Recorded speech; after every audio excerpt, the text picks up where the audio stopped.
Dustin's Vinyl.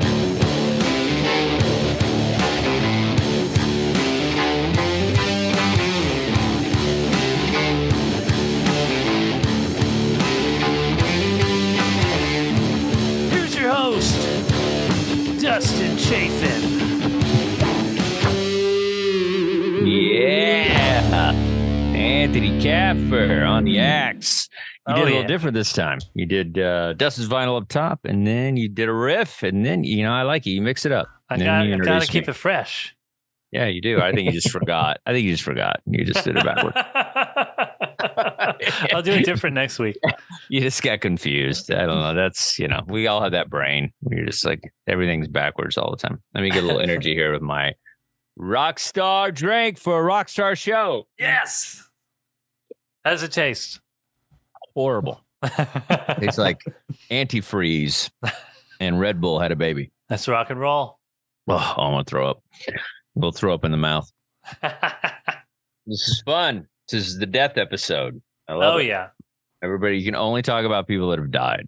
That's the whole episode. Oh, how are you dealing with death? Anything cool? Any death in your life? Did you have a pet that died? I'm dying inside.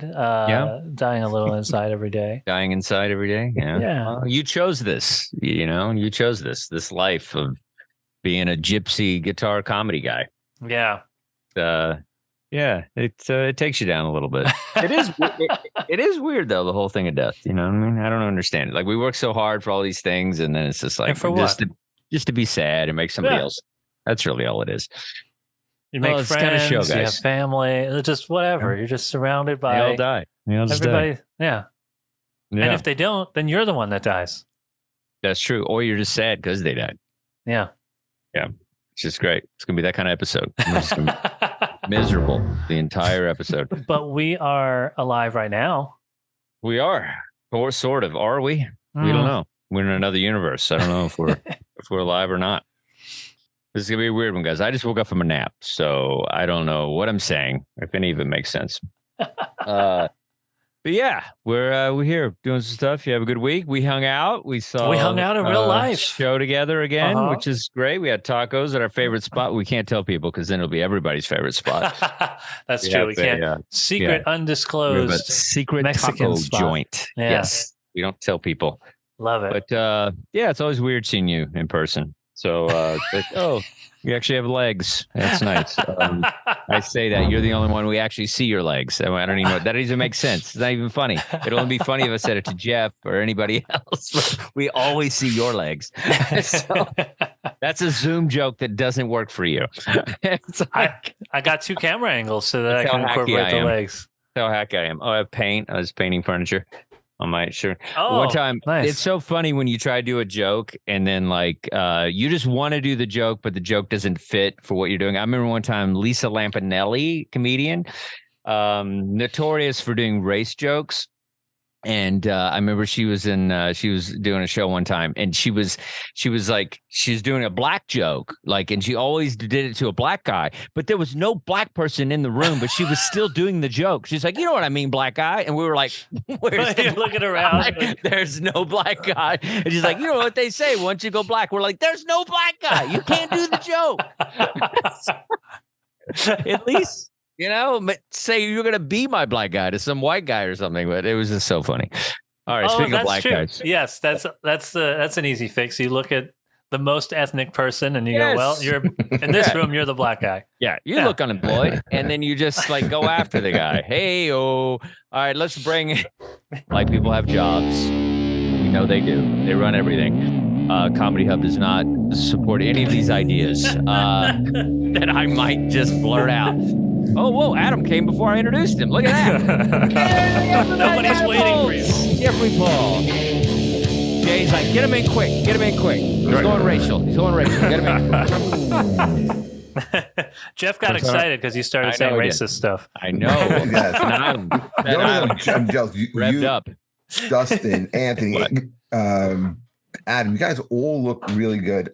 I look awful. You guys look great. You guys really are looking good. We have better lighting than you. That's all. No, it's not that. I'm getting fat again. Stop eating bread and sugar, dude. It's not that I'm stress eating. Is it for a roll? That's what it is. No, it's not for a roll. I'm eating a roll. But no. There it is. Yes. Yeah, that's what I'm talking about. Yeah. What do you eat when you stress eat? I just eat at the wrong times, and I just What do you eat? Eating what you eat is very important. What are you eating? Do you eat like spaghetti? Like what are you eating? No, I've been trying to stay away from that, but I'll just just pick. Like I'll have some Chinese food. I'll have which is always shitty for you. I'll have like a Parmesan sandwich, a chicken parm sandwich. Like I'm not snacking. Yeah, you gotta stop that life. You have to eat like you don't have money.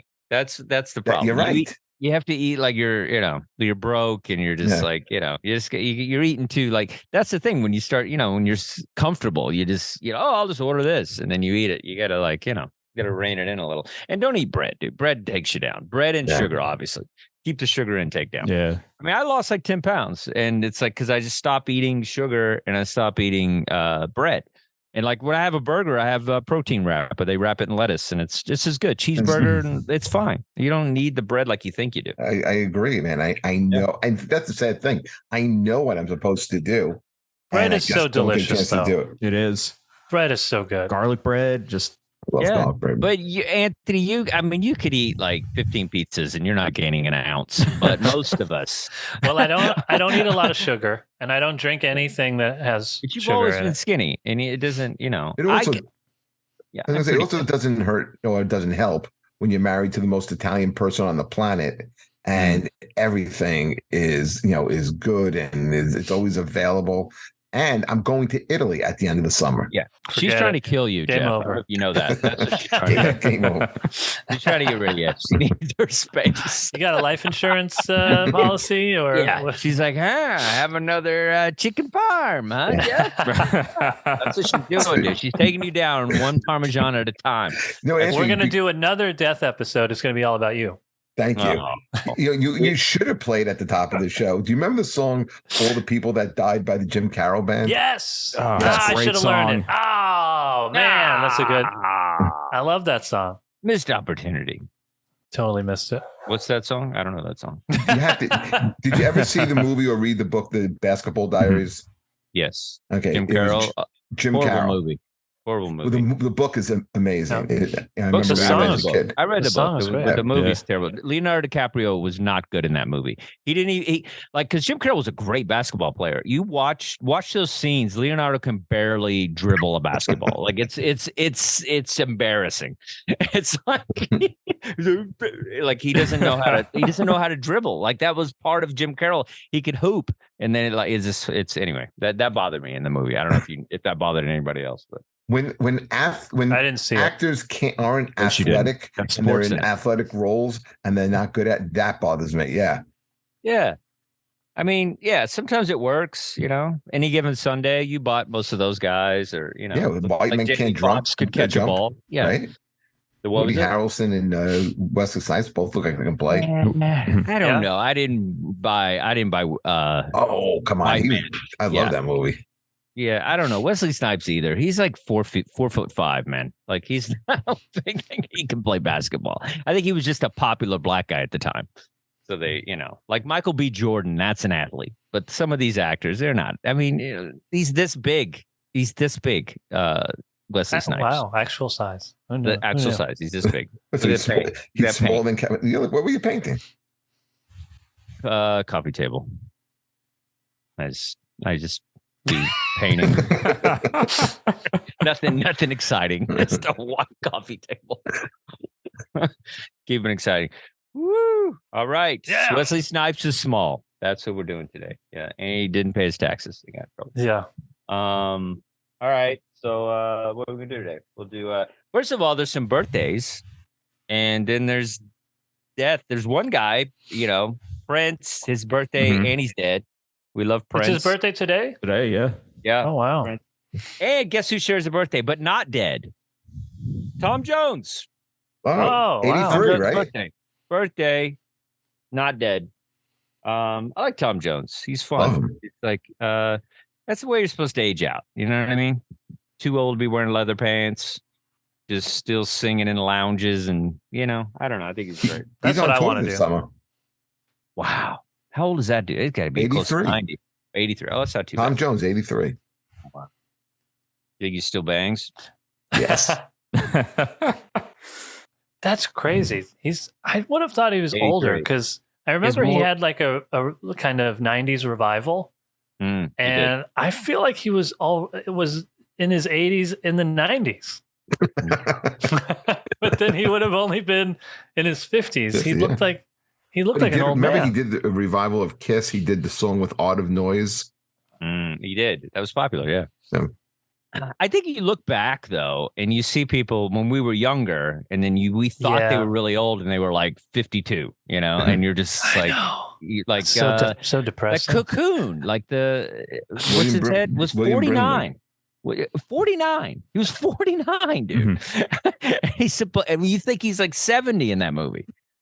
I think some of them were older, but he was 49. I think that's crazy. That you look back and you're like, oh my God. But they also, like, I don't know. People didn't age well. Like boomers age but they don't age well. They kind of give up, a lot of them. And it's just, I don't know. It doesn't work. This guy aged well. He's dead. Elvis. Is it his birthday too? No, but he's dead. Oh, so okay. We're done with the birthdays. I'm pulling dead people, and birthdays. So died on the toilet. We had two birthdays. I mean, I don't know. It's a good place to go. It's comfortable. Yeah. He probably had a comfortable toilet. He was rich. Oh, I'm sure. I felt like he had the padding, like just white leather padding, you know what I mean? Yeah. With some rhinestones, and then the rhinestones got a little like uncomfortable, but the padding like made it worth it. David Bowie, dead. David Bowie. Pretty good. Prince and David Bowie both seemed like people that would never die. Well, probably because they're on T-shirts. Yeah. You know what I mean? Like they're everywhere. Their image is everywhere. So I think that helps your legacy. And they both were not aging. They were. I mean, Prince could barely walk, dude. Prince had a cane. Like he could barely walk. Like they always looked good, though, Dustin. They looked great. Yeah, they did. They always had like cool their hair was cool. Yeah, absolutely. Well, that's what I'm saying. That's they're one of the few. I guess they're technically boomers, and they age well. But then it's Johnny the Cash, drugs. Johnny Cash, he didn't age Johnny too Cash. good. No, he was old when he was young. True. He's got old face here. He's like 26 here. Yeah, old face. He did have old face. This is a pretty good album. It's called Mean as Hell. It's really funny. Mean as Hell. Songs that I Ride an Old Paint, A Letter from Home. Mean as Hell. That's a song. 25 minutes. I could see you putting out an album called Mean as Hell, Dustin. Really? Are you trying to say something? Am I mean to you? No, not to me. Yeah, we're just grumps. The two we're both like that. Yeah, it comes and goes. We're kind, cranky people. Jeff is too. Jeff is in there. Adam's nicer than all of them. He's just a nice guy. He just tries to ignore his problems. But right, therapy soon. I try. He doesn't want to address anything. What are we doing today? Dead stuff. Okay, I gotta find my thing. We'll do both songs at the same time, so people can go a little longer. So we'll do Jeff first, and just do your two songs, and then just kind of do whatever you were planned on doing. So let's start the Death Day Comedy Hub Twitch Dustin's Vinyl. Here we go. Let's go. What do you got, Jeff? Okay, so just because a couple of weeks ago, Tina Turner passed away, and I wanted to do something just like to talk about her. Anthony, when you said that people always seem to be around, Tina Turner was one of those people. She always seemed to be around for me, for as long as I've been alive, and then, I was into music. Tina Turner was always there, whether it been with Ike and Proud Mary, or when she was in Tommy and was the Acid Queen. She always had seemed to be around. And then in, was it 84? She comes back at the age of 44 years old, puts out a Private Dancer, and has a resurgence, and has the biggest success in her career. So this two songs that I picked were songs that were a little bit later. They both come like, a few years after her major comeback. And one was What You See, What You Get Is What You See, is off the Break Every Rule album in 1986. This is the follow-up to Private Dancer. The song was written to kind of like break around into a different market. It was written more as a country song with like an up-tempo rock feel to it. She was supposed to get Eric Clapton to play guitar on it, but conflicts. He didn't get there in time. So Terry Britton, who wrote the song, he also wrote Private Dancer. He played the guitar and produced the record. And it's a song that she loved.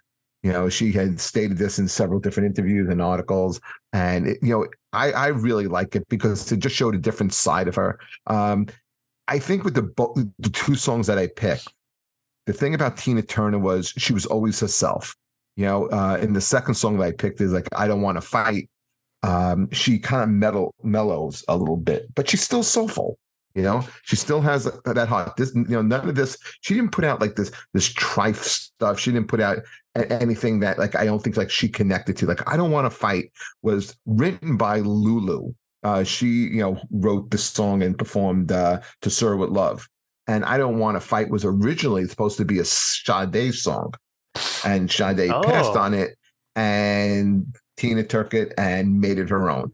Ironically, this becomes her last major charting song in the top 10, and this was released in 1993.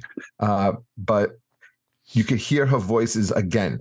She's not as raw and rocking like Acid Queen or anything that she did earlier, but it is still like a really very vulnerable song. I Don't Want to Fight. Just like her whole life, she kind of seemed like she was fighting, and sometimes literally fighting. And now this is like near the end of her career, not the end of her career. I mean, but it was to be the end of her career. A few years later, she winds up getting sick. In 2016, she winds up, she gets married. A couple of months later, she gets a stroke, has to go on dialysis. Her husband donates a liver to her. And she just, like I said, died in May, a couple of weeks ago. So those were my two picks. And I just kind of felt like, she's always been around. I was never a huge Tina Turner fan, but I always respected her. Yeah. I mean, rest in peace, Tina. She's probably the best performer we've had in the past century. Like amazing. The thing is, I love everything about Tina Turner. I love her story. I love her fight. I love what she did for music. I love her comeback. I love everything, getting away from Ike and then being super successful and like all the things that she did and her acting and her stuff. And I'm not crazy about the music.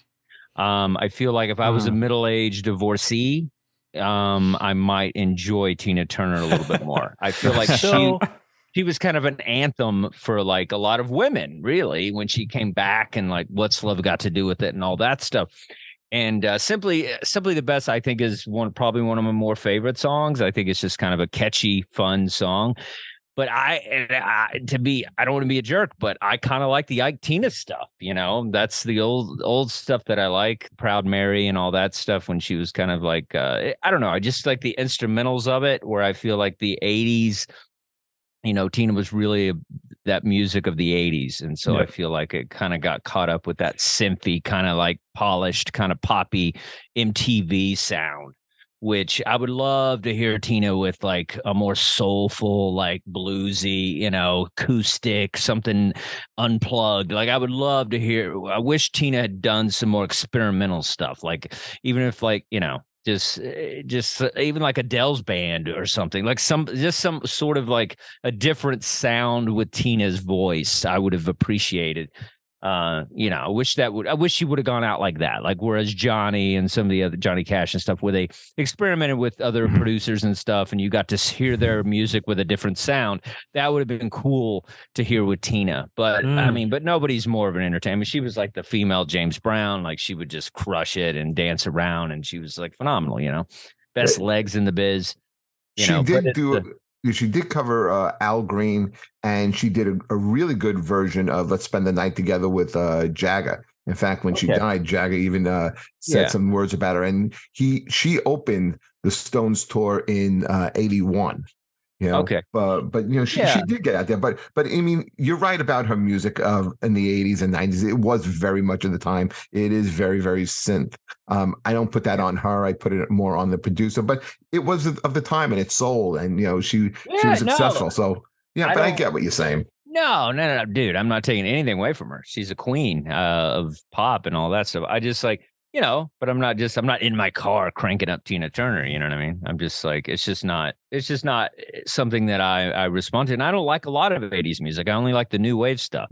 And so a lot of that pop stuff, you know, I'm just not into, but she was great. And she definitely was, you know, somebody to come back at 44 like that and to be big as Madonna and all that stuff. I mean, that's just crazy what she did. Her story's crazy. It's like the Foreman story. Like it's crazy. She came back like that. That's a good comparison. Yeah, it's just like, you know, to do that in pop when it's all about young and this and that. It's pretty impressive.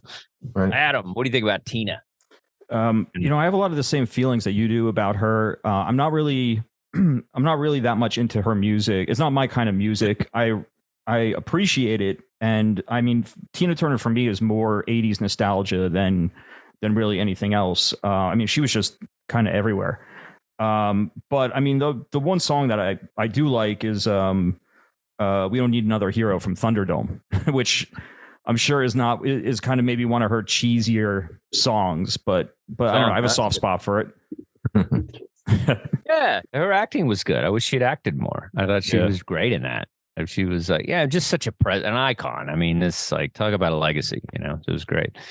Yeah, that's a pretty good soundtrack, though. I think there's some other good stuff on that. I don't know if she did a couple of songs. I think she did a couple of songs on that. I feel like she did the ending credits as well as the main theme song for that. But she was all over that movie. That was a pretty good one. I thought that was the third one, right? Yeah, third Mad Max. That was good. Anthony, Tina seems to be your jam. I see you like jamming out to Tina by yourself, just putting on wigs and stuff. Yeah. I think I feel similar to all you guys. Yeah. She's somebody that I appreciate as an entertainer more than I have ever sat down to listen to her music. Although the Ike and Tina stuff was pretty good. What is it? But you like cheesy stuff. I mean, you like Lizzo. Proud Mary, yeah. River Deep, Mountain High. Did they write that, or was that a Creedence that was John song? Fogerty. That's Fogerty. That was Creedence? But she kind of owned it, you know? Yeah, it's a better version. But I grew up, I guess, during her comeback. So I heard some of that stuff on the radio, you know, What's Love Got to Do with It, Simply the Best, Private Dancer. But mostly, I feel like I mostly heard all of those songs on commercials for compilation albums, you know? So it would just be like the little snippet. It would just be like music dancer for money. And then it would just move on to the next 80s hit or whatever. Oh, okay. Those compilations, like finally 80s hits all on one CD. Time Warner. Time Warner best of the 80s. Yeah. Oh, that's probably where I heard. You guys don't remember that? The Music Now? They had those. Yeah, oh, of course. Now that's what I call music. That's what I call music. That was called. So that's probably where I heard her music the most, is on those compilations. On the commercials for the compilations. Very cool. Yeah, I'll go. It's so funny. It's like I feel like I'm the only one that does this, but I'll pick music that, I'm familiar with, but I'm not necessarily like a fan of. And I'll just see if I like it, from music that I choose. I'll be like, all right, do I like this song or whatever? So David Crosby died, I think, a couple months ago. And I was just trying to kind of research kind of the music and stuff. And I have some albums and stuff. And the first song, it was, let's see. Did we do Laughing? The original, which one did we do? Oh, Everyone Has Been Burned. That was from the Byrds. And, don't know if I like this song. I feel like, it's so funny when you go back in time, you think when things, when this came out, though, it was like it was different than anything that was happening. Like it was, I read a little bit about it. Had kind of a jazzier sound than most pop music at the time and stuff. And he's kind of a legend of this, kind of 60s music and stuff. And so, yeah, I just felt like it didn't break at all. It was just like this melodic thing that just kind of kept going. And I enjoyed it. I feel like until again, the drugs were so much better back then. So I feel like you could just do drugs and then this music would make more sense. Mm-hmm. And so when it's 2023 and you're sober, you put this on, you're like, okay, is that it? All right. I thought it was going to break into something. But I do know that he's important.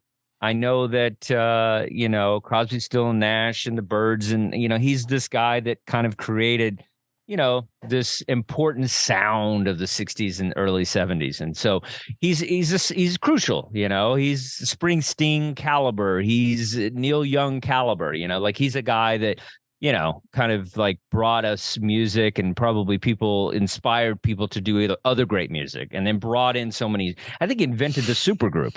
And so I feel like, that is pretty cool. The second song, Laughing, also a song I didn't like very much. I tried to like it. I felt like I liked it a little bit better than the other one.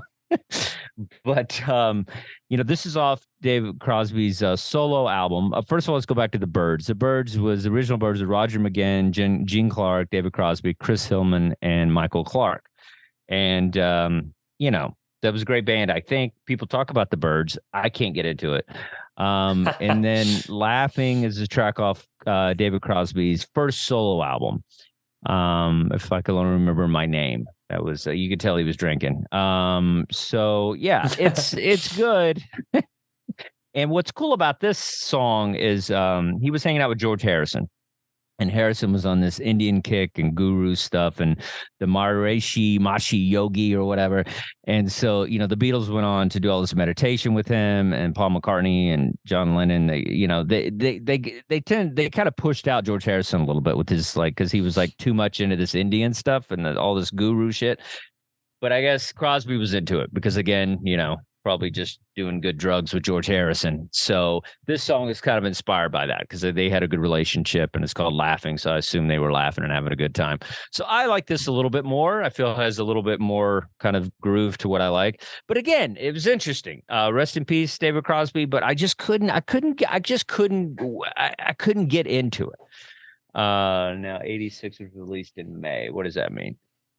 We're going back to the now music. All right, guys, you got to catch up with us a little bit. We're past that. But, we're talking about George Harrison doing drugs with David Crosby and talking Indian meditation stuff and writing songs called Laughing. But anyway, that's what I got. And it was a horrible, tribute to David Crosby, but I know he's amazing. But I don't know.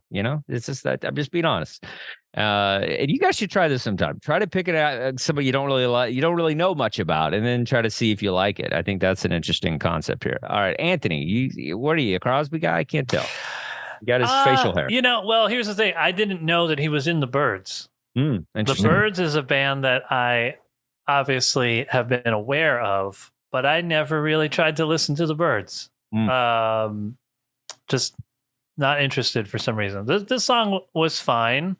And the solo song was fine, but I kind of like Crosby, Stills. I believe it's Crosby, Stills, Nash and Young, the Deja Vu album.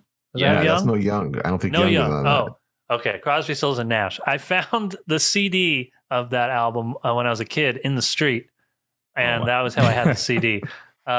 You living in the street or what? No, I was just walking and I saw it was in the case, but the cover was missing, but it was the back part of the case and the CD, and it was in perfect condition. And I saw it. I was like, oh, I've heard of this album. And so I took it home. This is even before Napster. This is like mid 90s. So I was just a little kid, but I like that album. That has Our House and all those. So that's what I like more than this stuff. But this was fine. Yeah, I mean, and there's people that just love this kind of music. and they just go goo goo gaga over it. So that's why I was more interested in him than, I would have chose somebody else. But I was just curious, it's more like and he was always around. He did Sirius XM a lot. John Fugelsang, he was always political and, kind of an activist and fighting for rights and things like that. So, I think that was definitely something that made him appealing. Jeff. Okay. Yeah, not a big fan of David Crosby, but I appreciate his talent, if that makes sense. He obviously has a beautiful voice. I thought the two songs that you picked were very, very haunting. I liked the Bird song a lot more than I liked Laughing. I thought the Bird song was really good. I love Roger McGuinn. I thought his solo stuff was really good. I think that was produced. Was that, Adam, maybe you know more than I do. Was that produced by either George Harrison or Jeff Lynne? Or even Tom Petty. I'm sorry, Tom Petty did produce it, and it had that Tom Petty sound. I loved it. He had a song called "King of the Hill." But David Crosby, later in his life, I thought he was, I appreciated his honesty and his outspokenness, but I didn't agree with a lot of what he said. I didn't like his criticism of Eddie Van Halen after he died. I didn't hear about this. Yeah, he kind of like referred to Eddie Van Halen almost as a hack. And I thought that was uncalled for. Wow. Yeah, I think kind of off base there. But as far as I don't feel bad saying that I just don't really care about his music. Then, all right. But also, I saw Crosby, Stills, and Nash. It was the only concert I ever didn't stay for the end to. I really went to go see the Fabulous Thunderbirds, who had opened up for them. That was Jimmy Ray Vaughan's band, and they were great. Jimmy Ray Vaughan. Yeah, that's Stevie Ray's brother. Oh, it's like a Jim Belushi sort of situation. No, they were good. And they were good on their own. Jimmy's great, dude. Yeah, Is he? I never heard of him. This wasn't Jim Belushi. They should have been better than they were. They were bigger than they were, but they were really, really good. Yeah. And he's not a blues guy. He doesn't follow blues much. I never even heard of, what did you say? The Fabulous Thunderbirds? Yeah, that was Jimmy Ray Vaughan's band. No idea. And they were on tour. They opened up for Crosby, Stills, and Nash, and when they kind of got back together. But I mean, the early stuff, like off of Deja Vu, Our House, that's all classic. Beautiful song. Ships, what was that song? Wooden Ships, great song. Crosby can sing, man. He was a great singer, undeniable. Okay. And like I said, you I guess the theme was death, and you picked two of the most haunting songs you can find, I think. They were like the most popular songs. I had never. This was one of the only. I think according to my research, I didn't know any of these two songs. So. Yeah, I don't know. I didn't know these songs either. Yeah, well, there's that one that's big, the Ship or something. Ship.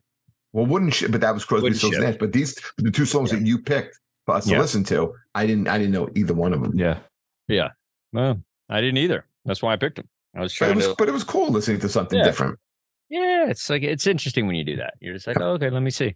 All right, Adam. All right, so just like Anthony, I knew Crosby from Crosby, Stills, Nash and Young, but I didn't know that he was in the Byrds also. And I only knew the Byrds kind of as they covered Dylan. They had the Turn, Mr. Tambourine Man. But I really liked Everybody's Been Burned. I always kind of gravitate a bit more towards that psychedelic sound. Yeah. And so immediately I went right to Younger Than Yesterday, the album that is off of Apple Music. When I was reading about it on Apple Music, they were saying it's kind of like their Sgt. Pepper.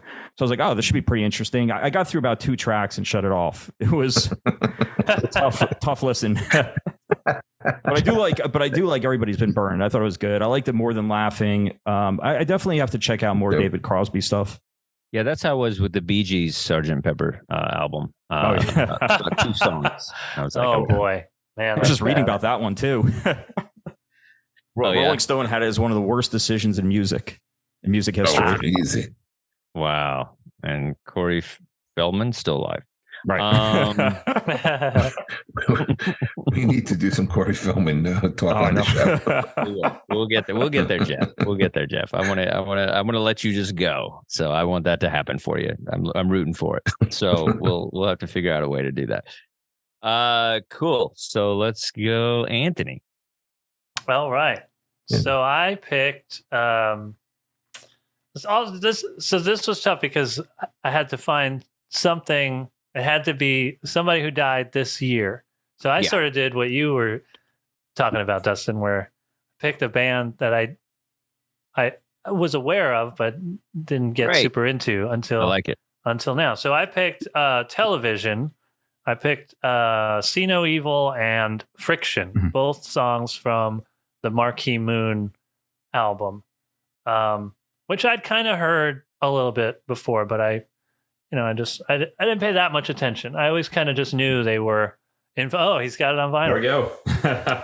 Adam's got it on vinyl. You can. I used to have it on receipt. We'll give you money for it. Right. I think I had it on CD. Like somebody gave it to me or something. I had a CD copy a long time ago, but I didn't really know the album that well. But this is it's very influential in the post-punk sort of. I guess I was looking to see how influential we're talking, and this is Michael Stipe's second favorite album.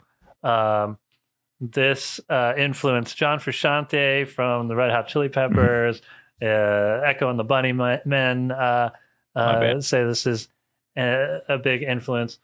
And so this, and I believe also that this album was recorded, a lot of it was recorded live in the studio, which I think what year did this album come out? This 77. Oh, wow.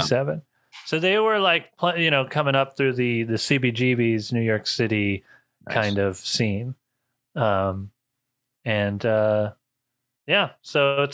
it's pretty cool. It's like, it came out in 77, but I find this to sound very contemporary. A lot of the indie bands now that are playing, or even from the last 10 or 20 years even, all kind of sound like this. Like this is kind of what the Strokes sounded like. This is kind of what new indie rock still sounds like.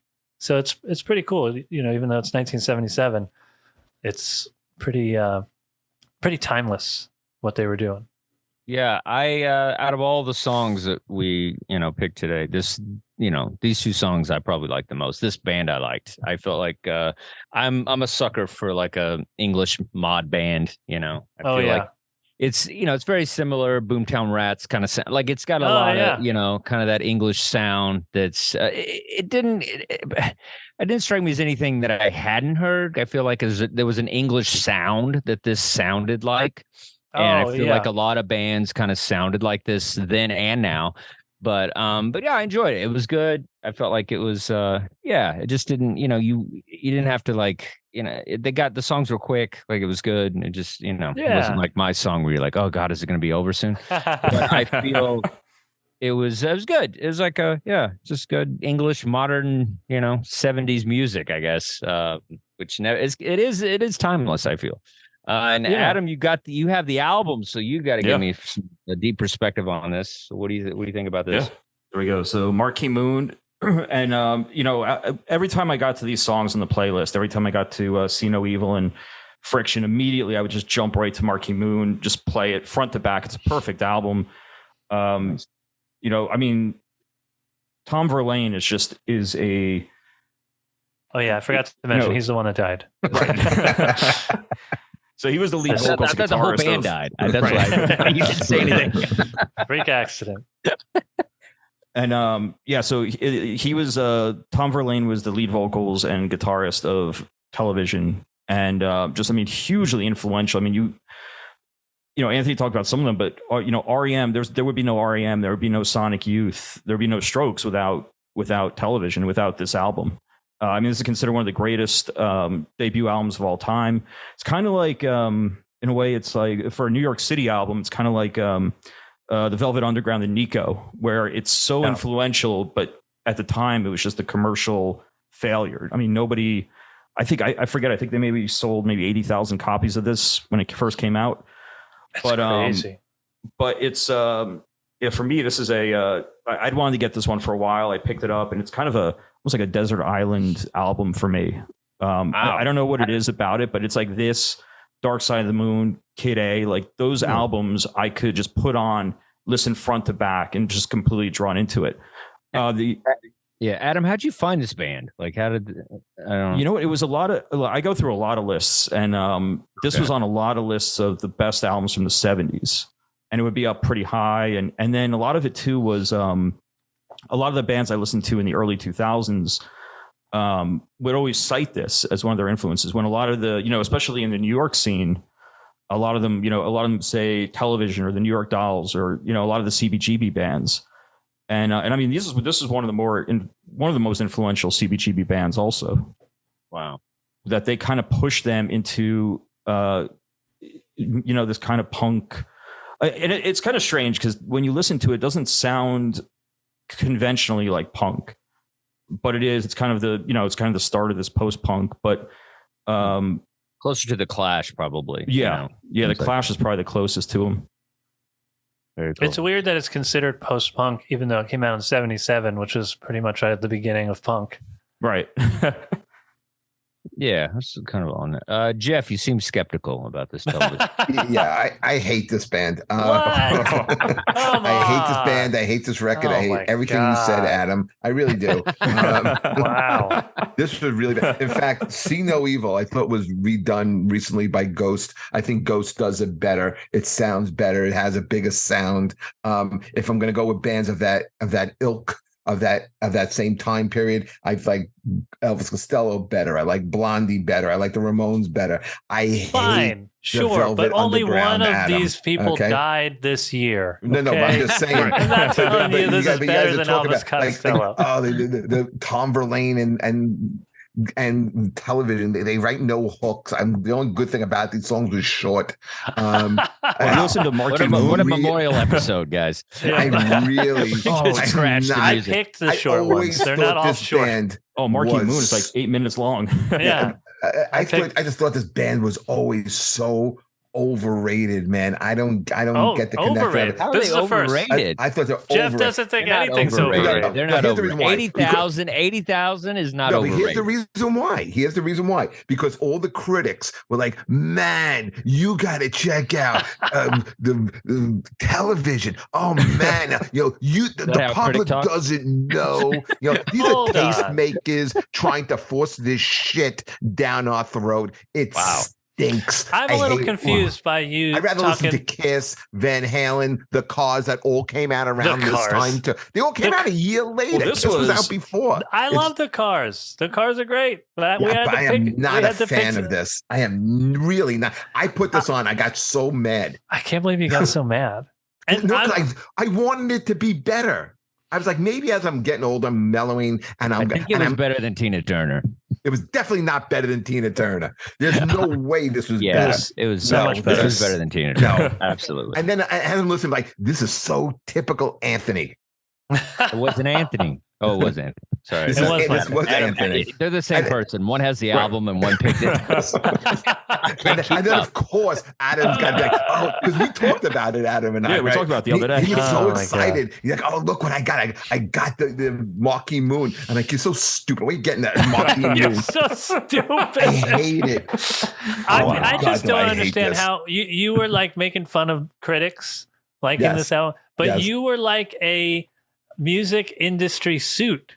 So don't you can't go against the critics like that. I could go against the critics. I could think on my own. I don't have to over listen to what the years, the critics tell sales, me. What else is there? Critics loved it. Over the years, it became a classic. No way out, Anthony. You're like a suit. So what is there? What don't you like? It wasn't just a suit. He was also a roadie, and like he worked every aspect of it. So I've been around him a suit. I've been around this my whole life. Yeah. Okay. I guess for me, my taste, and me and you obviously have different tastes. I like hooks. I like choruses. I like the verses. I like there's something to be catchy. I find nothing to be catchy. I didn't think there was a great guitar player. I didn't think there was a great singer in here. Like I loved Dio. Okay. That's a band I've just been like, really Dio and Television, pretty different. Exactly. So, I mean, just because I don't like it, you guys you're fine for listening to this horrible music. Go right ahead. If you want to be dumbasses, so stupid.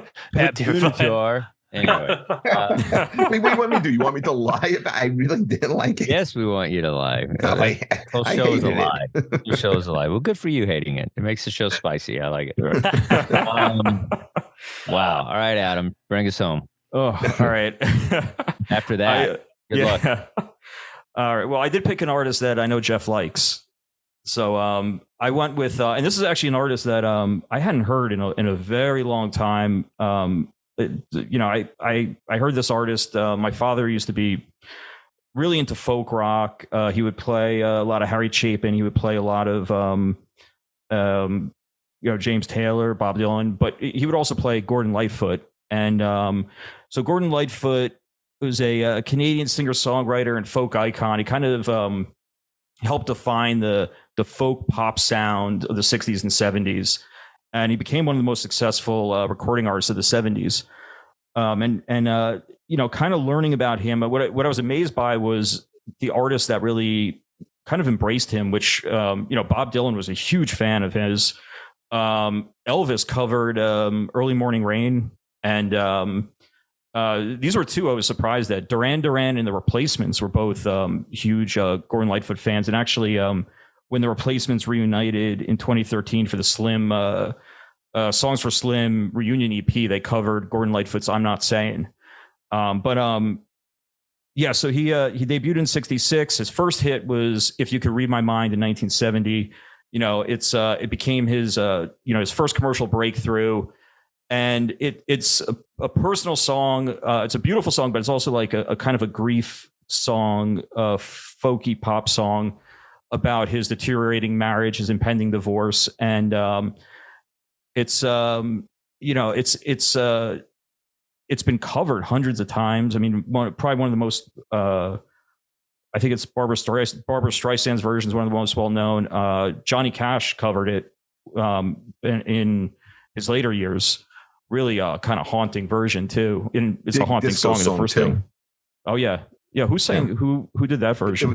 It got a revival on the '54 soundtrack, but it was just kind of like one of these like '80s disco bands, that did it. There was no one really big, but it opened up the song to a whole new generation of people who wouldn't have listened to that song otherwise. And when I first heard Johnny Cash's version, I didn't even think about that Gordon Lightfoot had done the song. I was thinking about that disco version of it. And you know what? Even when I was reading about it, they said Frank Sinatra even attempted to cover it, but he gave up. He said the song was too long. But right. And then the other song I picked was Sundown in 1974. This was actually his highest charting song. And it's unique because it's a pretty dark, has upbeat hooks, but it's pretty dark lyrically it's pretty dark, pretty much about his toxic relationship with his girlfriend at the time. And it's what's interesting is that it was folk rock, but it was infused with country. It's a song that became a huge hit. I think it was his biggest. His next biggest hit was The Wreck of the Edmund Fitzgerald in '76. But he's got great songs. A lot of songs about a great storyteller. A lot of songs about solitude and unhappy relationships. Probably why I like a lot of his music, or at least the stuff I heard. Adam likes that Cutter music, right? Yeah, this is another interesting one. Like, you hear the name all the time, and I love all the people he inspired, but I'm not quite sure if I love his music. Wow. I feel like, what's the song? What's the second song you did? Sundown.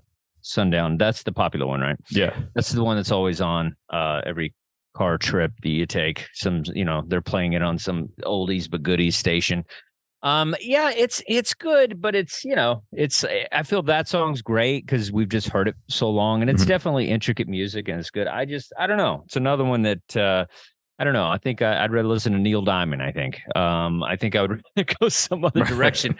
I think because it is kind of like it's a little heavy, and it's like I guess it's part of a lot of that Vietnam music is kind of it's similar to me. It has that sound, where it's just like a lot of depressing things were happening. And so I feel like a lot of this music, kind of echoes the state of the world and stuff, which is great. I think that's what music's supposed to do. But I don't know if it's something I can lock into. Anthony, you a Gordon Lightfoot fan? I hate it. Everybody who listens to it is stupid. But if you want to have bad taste, that's okay with me too. Oh, Anthony, you guys' feelings hurt. I'm sorry, Anthony. No, he's actually being funny, Jeff. No, I thought this was fine. I don't know that so I didn't know this stuff before. I hadn't heard these songs. I don't know that this is going to make me seek out more of his stuff, but it was cool to listen to it, because I have always heard his name, but I couldn't really name any. If you were like, name 3 songs, I wouldn't be able to. I couldn't do it. I wouldn't be able to. I couldn't do it. So I'm glad I heard him. I'm not like in a rush to seek out more. One thing that, I don't know, maybe I'm alone in this. One thing that kind of bothered me is that on his album cover, he wore sandals. Oh yeah, I don't know. I don't on like the anyone Sundown wearing album sandals. cover. I'm not a big sandals guy. I saw the photo. Like, I would never buy that album based on the cover, where he's just sitting there. Do you wear sandals, Anthony? No, I don't. Me neither. No, never. Really? You guys have ugly feet? What's going on? Nope. I just don't think. I don't like wearing sandals. wearing Crocs, Jeff, don't you? I'll never wear Crocs. And I don't wear sandals. I don't own Crocs either. Well, I believe Jeff might be a big Gordon Lightfoot fan. I am a huge Gordon. I think the two despite the sandals. Yeah, I think the 2 songs that you picked were excellent. I'm glad you didn't pick Record of the Edmund Fitzgerald, because it would have been too obvious. Great song, by the way. Phenomenal song. You don't get too many songs with the lyric "Gitchy Goomy" in it. Okay, and he rhymed it with gloomy. All right, so you don't see. I dare you to find another lyric like that. I just looked up you could read your mind version. The one that made it big was Stars on 54. Remember Stars on 54? They used to cover and do disco versions of popular songs. And in the movie, it was Viola Willis who did that in 54. But I mean, If You Could Read My Mind is one of the most beautiful songs ever written. I mean, it is flawless. It is beautiful. His voice is perfect. His phrasing, his lyrics. He's the Canadian Bob Dylan. He was tremendous. And Carefree Highway is just another one of those songs where it's poetry, and I understand like the mood that Dustin was talking about, that whole Vietnam stuff, and he writes about heavy subjects. You're not going to be in a good mood after. But I do think after listening to If You Could Read My Mind, it's like, man, the singer-songwriter, it just is not around anymore. Not this caliber. I mean, he was really something special. And I loved his music. Anytime I hear something, I'm just, man, he was so good. And he's one of the artists that I regret not seeing, because I don't think I appreciated him until a little later on in life. Yeah, I got him confused with like 3 other dudes. Like I just, I can see that though. One of them is Lori Lightfoot, right?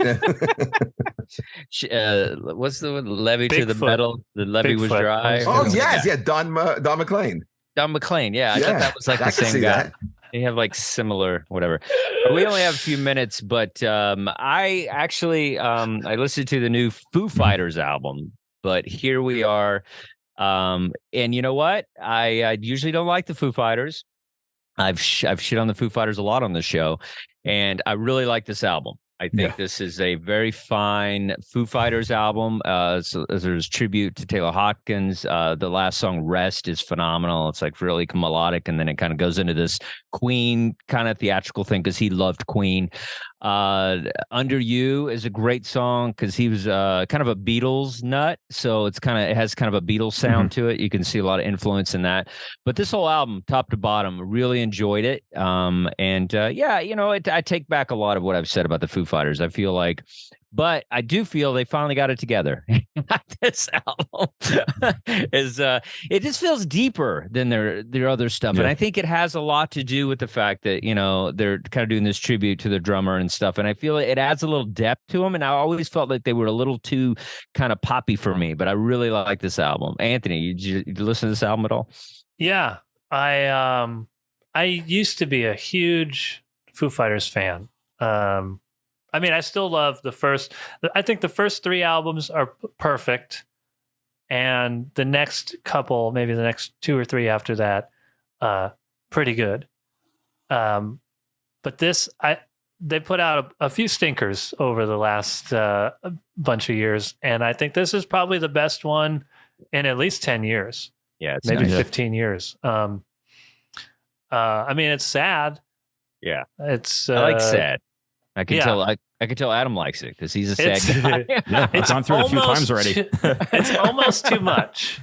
Because it's about Taylor, and then it's also Dave Grohl's mom died last year too. Okay. Pretty close to when Taylor died. So he lost 2 important people very close. And so a lot of the songs are about either of them or both of them. So by the end of it, you're like, all right, I get it. Jesus. Yeah, but it's a good album. I didn't feel that. If I did an album about you, when you want me to kind of like, all tracks and be sad. Yeah, come on. You can't put like a party song in the middle. Right. Yeah. Actually, I could. I would for you. I'd put a party song in the middle. Just to give you a full tribute.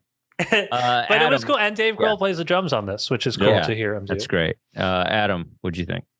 I mean, I've gone through this album a few times. I think it's definitely one of their better albums, probably one of their best since the early 2000s, maybe since after There's Nothing Left to Lose or One by One. And, it's really, it's kind of anthemic grief rock. I mean, you could sing along to some of this stuff, even though it's pretty heavy. There's heavy undercurrents of it.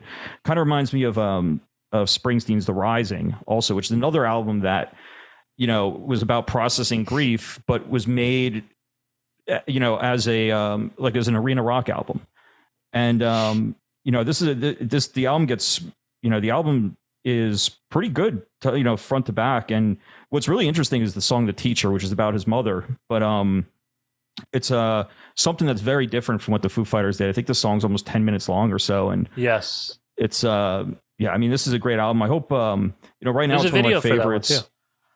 Yeah, there's a video for that song. Yeah, this is one of my favorites so far of this year. Anthony said it best when he said, I think the Foo Fighters really peaked their first 3-4 albums, and the last couple they really did lose me. So I was not really excited for this album, and when I heard, and I didn't give it like a really deep listen like you did, Adam, and it just kind of seemed like more of the same. No, not at all to me. I mean, I don't. I think the first couple albums were more special. I don't see it in this one. Did you really listen to it, Jeff? No. Did you not? Oh, I knew he didn't listen to it. You always make it up. All right, everybody. Jeff makes it up every time. I can always tell when he had to listen to it. Just because he's got nothing to say and he always has something to say. So more of the same. Not breaking any new ground, but not really the same. Dustin, Shut up. What can I say? I gotta go to the radio station. Take care, guys. Everybody. Thank you for watching us here on Comedy Hub and listen to us on our podcast. I believe we drop on Thursdays. Yep. Thursdays. You can catch a new episode. Like us, share us, everything. All right, everybody. You guys are awesome. Try to stay safe out there. Nobody die. All right. We'll see you guys.